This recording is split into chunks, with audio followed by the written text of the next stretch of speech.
In the lobby of a hotel near Amsterdam Central Station, I'm meeting Mr. Fouad Hikmat, the director of the Horn of Africa project at the International Crisis Group.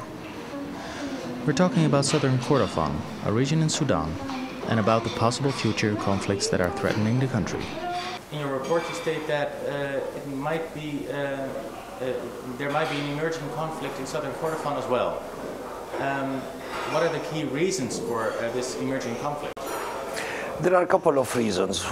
First of all, to start with, that the implementation of the protocol of Southern Kordofan, the Blue Niles, which is part of the comprehensive peace agreement signed in 2005, is not fully implemented. But it doesn't mean that when there is an agreement that it is not fully implemented, then it will lead to war.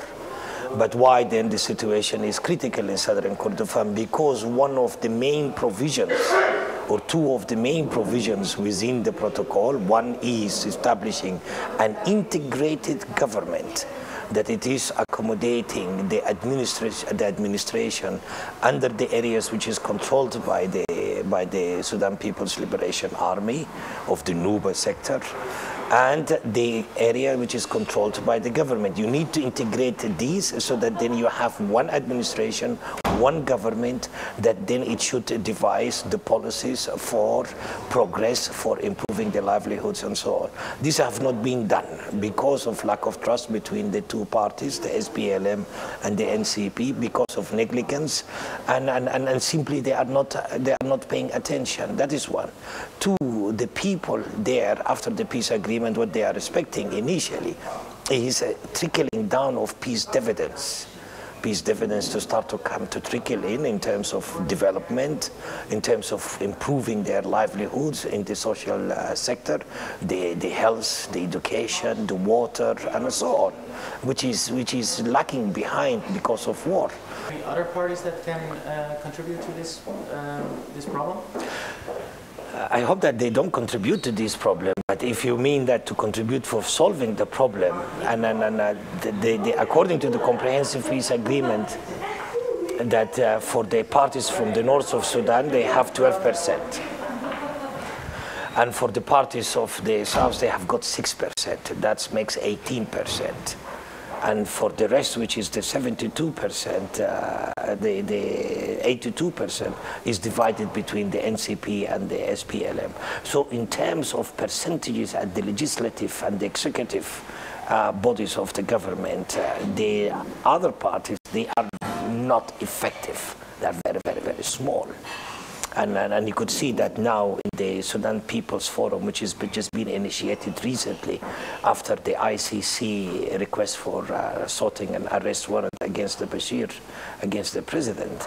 You already feel like that the parties, they managing to find a space, a little bit of a space, but not for not a space. If there is a change to happen, it is about the two main parties really to implement it. It's not anybody else.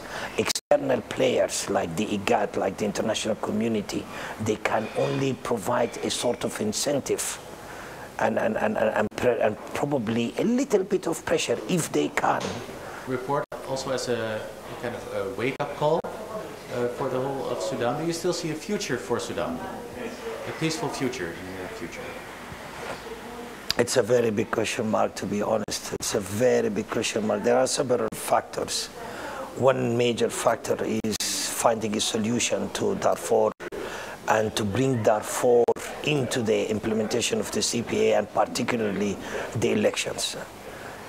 Election is a very important station where all the Sudanese are going towards it, the general elections, where the other political parties who have been excluded from this so-called bilateral approach to peace, which is between SPLM and NCP, and the only opportunity for the other political parties is to come on board through the general elections. Darfur, if it is not part of that process, then that is not going to yield a legitimate process to guide Sudan towards the second part of the interim period and towards a peaceful referendum. At the same time, if you don't implement the CPA properly in the Nuba Mountains, in the Blue Niles, and the rest of the stipulations of the CPA, which is the democratic transformation and so on, obviously Sudan is heading to a very dangerous situation. And adding to this is by itself is enough to slide the country into major civil war, let alone the factor of the International Criminal Court that now they are seeking an arrest warrant against the president, a sitting president, where there is internal division in Sudan and also external division within the international community. And a lot of people, they are against this situation.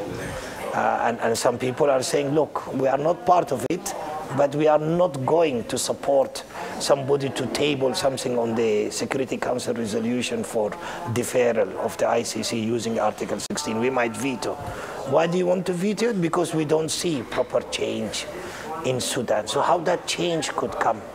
It's only the Sudanese could bring that change to be convincing for everyone, for the Sudanese and for the external players, including the international community, to see that there is a genuine change.